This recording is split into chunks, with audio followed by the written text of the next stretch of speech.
Buruknya jarak pandang di Palembang akibat pekatnya kabut asap mulai mengganggu aktivitas penerbangan di Bandara Sultan Mahmud Badarudin II Palembang. Di bandara ini, jarak pandang terendah hanya 400 meter, membuat sedikitnya 4 kedatangan pesawat pagi ditunda.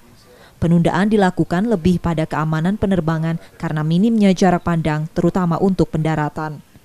Jarak pandang yang minim ini juga mengganggu Subsatgas Udara Karhutla untuk pemadaman udara yang dilakukan pagi. Namun Subsatgas Udara memastikan proses pemadaman udara tetap dilakukan dengan mencari lokasi yang jarak pandangnya memungkinkan dan aman untuk penerbangan. Kalau sekarang, kalau umpama ada ketebalan di sana kan di titik api kan ada banyak. Kita laksanakan yang visibility-nya yang bisa memungkinkan. Pekatnya kabut asap di Palembang akibat masih belum padamnya kebakaran lahan terutama di wilayah Pampangan, Pedamaran, Tulung Selapan, Cengal, Pemulutan, Cempaka, dan Semendawai Suku 1. Kepekatan asap mulai meningkat di Palembang mulai sore hari hingga pagi esok harinya. Purwantoro, Kompas TV Palembang.